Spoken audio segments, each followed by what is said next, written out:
ठाणे महापालिकेनं एकाच दिवसात तब्बल 91 जणांना पदोन्नती दिली आहे. त्यानंतर आता ठाणे महापालिकेत रिक्त असलेल्या अत्यावश्यक सेवेतील जागा भरण्याचा निर्णय घेण्यात आला आहे. त्यानुसार अभियांत्रिकीची 66 आणि अग्निशमन विभागातील 382 फायरमॅनची पदं ही टप्प्याटप्प्यानं भरण्याचा निर्णय घेतला आहे. त्यामुळे ठाणे महापालिकेचं मनुष्यबळ येत्या काही महिन्यात वाढणार आहे.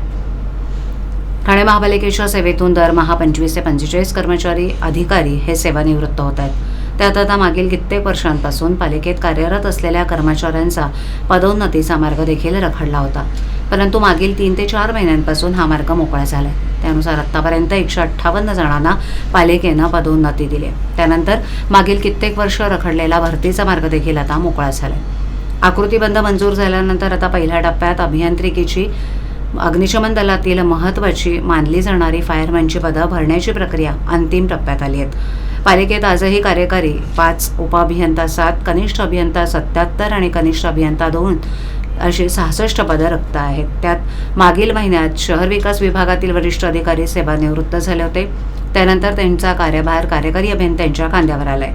त्यातही कनिष्ठ अभियंत्यांची पदंही 2016 पासून कमी अधिक प्रमाणात रिक्त राहिलेली आहेत. ती देखील भरली गेली नसल्यानं त्याचा ताण आता जे कार्यरत कर्मचारी आहेत त्यांच्यावर येतोय. त्यात आरोग्य सेवेतील महत्त्वाची पदं मागील काही महिन्यांपासून टप्प्याटप्प्यानं भरली जात आहेत. त्यात आता अभियांत्रिकी यांची शिल्लक असलेली 66 पदं भरली जाणार असल्याची माहिती पालिकेनं दिली आहे.